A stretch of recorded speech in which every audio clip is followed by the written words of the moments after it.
Que Dieu soit béni. Je fais un constat, mais je ne veux pas aller vite en besogne pour tirer des conclusions. Mais apparemment, hier, à la même heure, chez les hommes, la salle était presque pleine jusqu'au bout. Les femmes sont très difficiles. Hein? C'est pour ça qu'hier, on a enseigné sur les côtés délicats de la femme et que les hommes devaient pouvoir gérer. Mais nous croyons que certaines autres sont en train de quitter leur lieu de travail et d'autres occupations et qui vont finir par nous rejoindre. Salutations à vous qui êtes dans la salle. Salutations à vous qui nous suivez aussi au travers de tous ces moyens et ces nombreuses possibilités technologiques qui nous sont accordées aujourd'hui. Alors, j'aimerais nous inviter rapidement à aller dans les Saintes Écritures et nous lisons 3 passages d'entrée. Le premier passage est tiré du livre d'Esther, au chapitre 1er. Et ma lecture va aller du verset 10 au verset 12. Esther, chapitre 1, du verset 10 au verset 12. Le 7e jour, comme le cœur du roi était réjoui par les vins, il ordonna à Mehuman, Bista, Arbona, Bigta, Abagta, Zétar et Carcas, les 7 eunuques qui servaient devant le roi Assuérus, d'amener en sa présence la reine Vasti, avec la couronne royale pour montrer sa beauté au peuple et aux grands, car elle était belle de figure. Mais la reine Vasti refusa de venir, car elle reçut par les eunuques l'ordre du roi, et le roi fut très irrité, il fut enflammé de colère.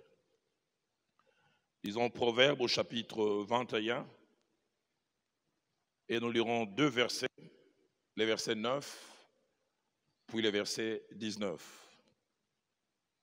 Mieux vaut habiter à l'angle d'un toit que de partager la demeure d'une femme querelleuse. Verset 19, qui quasiment répète et amplifie ce même verset. Mieux vaut habiter dans une terre déserte qu'avec une femme querelleuse et irritable. Et nous terminons avec 2 Samuel, deuxième livre de Samuel, au chapitre 6. Notre lecture va aller du verset 16 jusqu'au verset 22. Comme l'arche de l'Éternel entrait dans la cité de David, Michal, fille de Saül, regarda par la fenêtre et voyant le roi David sauter et danser devant l'Éternel, elle le méprisa dans son cœur. Après qu'on eut amené l'arche de l'Éternel, on l'a mis à sa place au milieu de la tente que David avait dressée pour elle. Et David offrit devant l'Éternel des holocaustes, des sacrifices d'action de grâce. Quand David eut achevé d'offrir les holocaustes et les sacrifices d'action de grâce, il bénit le peuple au nom de l'Éternel des armées. Puis, il distribua à tout le peuple, à toute la multitude d'Israël, hommes et femmes, à chacun un pain, une portion de viande et un gâteau de raisin. Et tout le peuple s'en alla chacun dans sa maison. David s'en retourna pour bénir sa maison. Et Michal, fille de Saül, sortit à sa rencontre. Elle dit, et j'aurais bien voulu écouter le ton avec lequel elle parlait, quel honneur aujourd'hui pour le roi d'Israël de s'être découvert aux yeux des servants et de ses serviteurs, comme se découvrirait un homme de rien. David répondit à Michal, c'est devant l'Éternel qui m'a choisi de préférence en ton père et à toute sa maison pour m'établir chef sur le peuple de l'Éternel, sur Israël. C'est devant l'Éternel que j'ai dansé. Je veux paraître encore plus vil que cela et m'abaisser à mes propres yeux. Néanmoins, je serai en honneur plutôt auprès des servantes dont tu parles. Je vais même jusqu'au verset 23. Or, Michal, la fille de Saül, n'eut point d'enfant jusqu'au jour de sa mort. Amen. 3 choses qu'un homme ne supporte pas voir dans sa femme. Le but de cet enseignement triple. Cet enseignement vise 3 objectifs. Le tout premier objectif, c'est nous rappeler. Rappeler. Parler de nouveau des choses que les gens connaissent. La Bible enseigne la valeur ainsi que l'importance du rappel. Ainsi, je voudrais maintenant vous parler de certaines choses essentielles qu'il nous faut connaître dans les rapports hommes et femmes en couple. 5 principalement. La première chose, c'est que la femme a un rôle essentiel dans la solidité et dans l'équilibre de son foyer. Pour qu'un foyer soit solide, pour qu'un foyer soit équilibré, la femme a un rôle, mais un rôle essentiel. Deuxième chose que je voudrais dire aux femmes dans leur relation avec leur homme, dans les couples, c'est que les mauvais traitements dont certaines femmes sont l'objet, je n'ai pas dit toutes les femmes, j'ai bien dit dont certaines femmes sont l'objet de la part de leur homme ou de leur mari, n'ont pas toujours comme origine l'homme, sa mauvaise foi, ou même les diables. Il arrive des fois, c'est la femme elle-même qui est à la base. Et parmi ces mauvais traitements, il peut y avoir indifférence de l'homme, éloignement à la fois physique et émotionnel de l'homme, absence de tendresse, absence d'attention, absence de gestes affectueux de la part de l'homme. Et ceux qui ne connaissent pas, qui ne viennent suivre les films au milieu, ils ont l'impression que c'est l'homme qui est mauvais. Mais peut-être, j'ai dit quelquefois, c'est une moisson que la femme est en train de récolter. Moisson attachée à une façon de se comporter.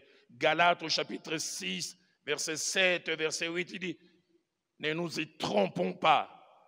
Ce qu'un homme aura sémé, il les moissonnera. Et l'apôtre continue en montrant combien la qualité de la moisson est attachée à la qualité de notre semence. Celui qui sème pour la chair moissonnera de la corruption. Et celui qui sème pour l'esprit moissonnera la vie éternelle.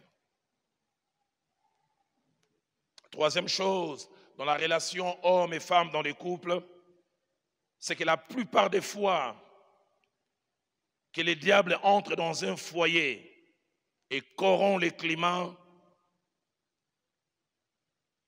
c'est parce que, comme je le disais, consciemment ou inconsciemment, quelqu'un lui a donné accès.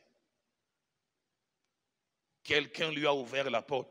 Et je prie, femme, si finalement peut y avoir un climat qui se corrompt, qu'en regardant au fond de vous, vous puissiez dire, je ne suis complice ni de loin, ni de près. Je suis victime, je suis en train de subir. J'aime l'avertissement de l'apôtre Paul dans Éphésiens chapitre 4, au verset 7, lorsqu'il dit, ne donnez pas accès au diable.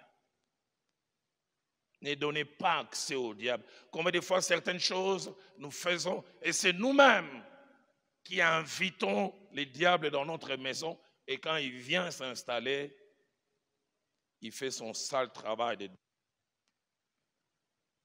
Quatrième chose que je voudrais mentionner dans la relation homme et femme dans la vie des couples, c'est qu'il y a des choses négatives dans un couple que l'on peut et l'on doit éviter. Que l'on peut, on en a le pouvoir et même que l'on doit, c'est presque comme un devoir de les éviter. Et quand je parle comme ça, je veux dire que cela ne dépend pas toujours de l'autre, mais cela dépend de nous. Dans Romains chapitre 12, au verset 18, écoutez ce que l'apôtre dit. Il dit, s'il est possible, autant que cela dépend de vous, soyons en paix avec tout le monde. C'est-à-dire, il y a des moments où la paix ne dépendra pas de la manière dont les autres se comportent. La paix, ça sera mon choix. Cinquième et dernière chose, c'est qu'en tant que femme, nous devrions savoir qu'il y a des choses qui sont des besoins fondamentaux pour un homme. de besoins fondamentaux. Besoins fondamentaux, non seulement pour l'homme lui-même, mais besoins fondamentaux de l'homme dans sa relation avec la femme. Ces choses ne doivent pas manquer dans les chefs de la femme dans sa relation avec son homme. Ces choses ne sont pas négociables. Ces choses, si elles ne sont pas là, la vie des couples peut en souffrir. La vie des couples peut être en danger. Et ce sont des choses, par la grâce de Dieu, que Dieu a placées dans mon cœur, que nous allons voir.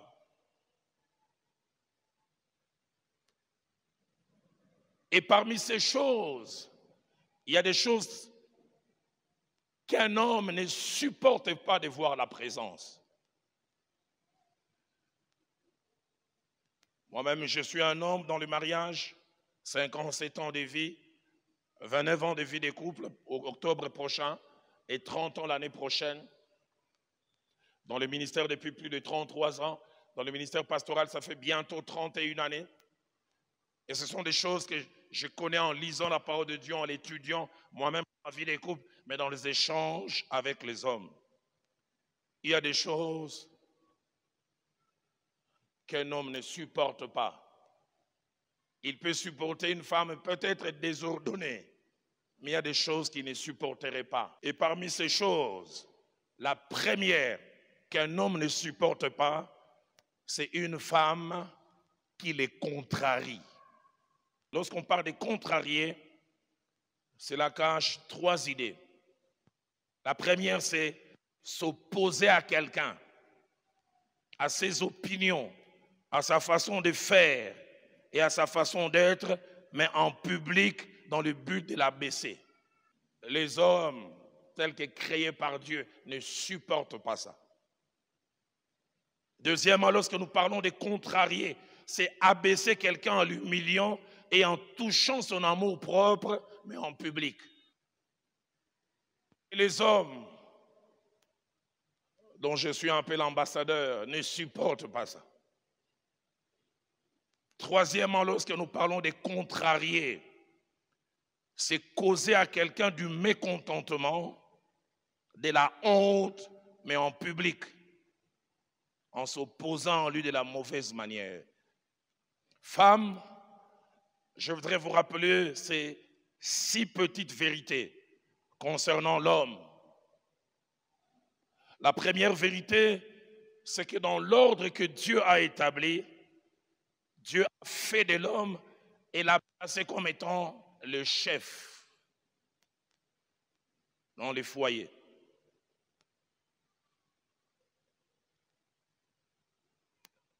Ceux qui parlent les latins, ceux qui font les droits, diront primus inter pares. Le premier d'entre nous. Nous tous, on peut être de la même corporation, mais on lui donne un ascendant. 1 Corinthiens chapitre 11, verset 3. Je veux que vous sachiez que Christ est le chef de tout homme et que l'homme est le chef de la femme. Deuxième chose, dans les ordres donnés aux conjoints, les deux, l'homme et la femme, Dieu n'a pas demandé aux deux conjoints de faire la même chose parce qu'il savait que les besoins chez l'un et chez l'autre sont différents. Chapitre 5, verset 22, puis verset 24 à 25. Aux hommes, il dira au verset 25, Marie, aimez vos femmes comme Christ a aimé l'Église. Et j'en ai parlé hier aux hommes, je peux même dire, j'ai martelé. J'ai insisté comment l'amour ne se limitait pas à I love you. J'ai montré que l'amour, c'est aussi la patience vis-à-vis de l'autre. Ne pas toujours tenir rigueur. Mais ça, c'est à l'homme. Dieu dit aime. Mais quand Dieu se retourne vers la femme, il dit femme, soyez soumises à vos maris. Et puis il ajoute comme au Seigneur. Et puis il va plus loin et dit, or de même que l'Église est soumise à Christ, les femmes aussi doivent l'être à leur mari. Et la Bible ajoute toutes choses. Deux personnes dans une même institution, mais des ordres différents. Troisième chose, attachée à la relation homme et femme, c'est que dans sa psychologie et dans son subconscient, pour l'homme, les regards des autres ou les regards du public comptent énormément. Je voudrais vraiment les rappeler. Dans sa psychologie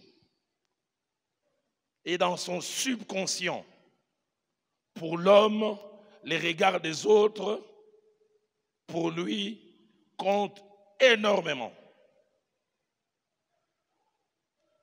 Il y a des choses qu'un homme peut supporter, accepter, que tu lui dises que tu es comme attitude dans votre intimité en chambre, mais qui ne supporterait pas en public. Et c'est comme ça que Dieu a créé l'homme. Aide-moi à dire à ton voisin, à ta voisine, si les lingala n'est pas son fort, traduit, c'est banga makambo, makambo et banga yo.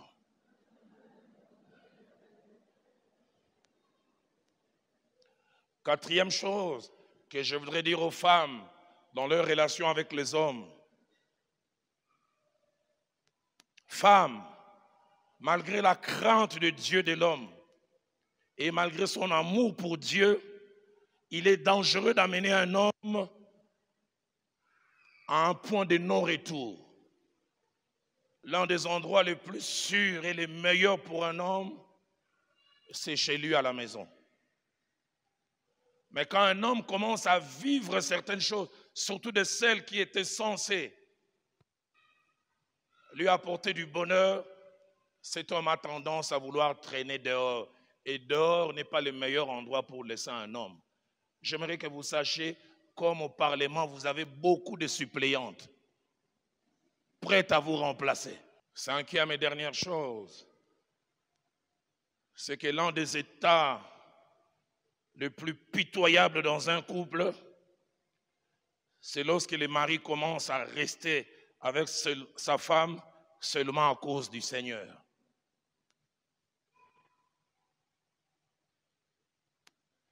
Ah, s'il n'y avait pas l'enfer, je deviendrais polygame vraiment. Ah, si Dieu ne frappait pas. C'est l'un des pires états où l'amour de votre jeunesse, l'homme avec lequel vous avez marché, commence à rester à vos côtés par contrainte. La version parole de vie dit, vaut mieux habiter dehors que loger avec une femme qui aime des disputes.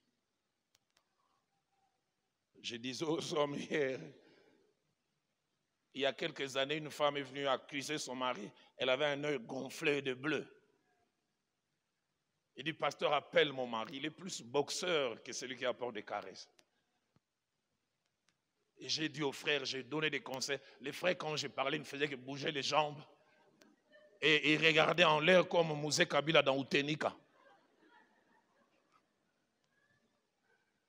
Quand je lui ai donné la parole, je n'ai jamais oublié les deux réactions. Il dit, pasteur, j'apprends des réputations et tout le monde me dit que tu es doux.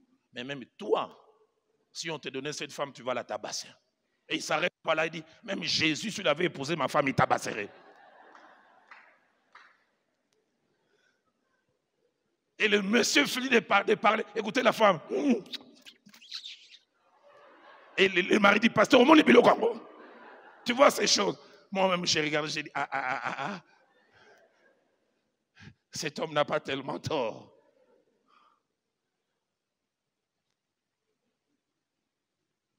Le verset 19 ajoute, mieux vaut habiter dans une terre déserte.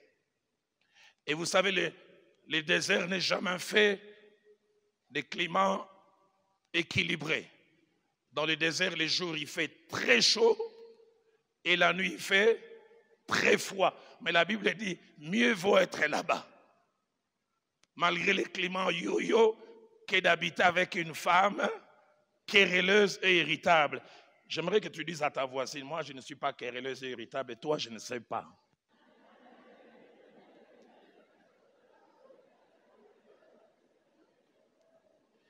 Il y a une, j'ai vu, qui n'a même pas parlé parce qu'elle connaît son état.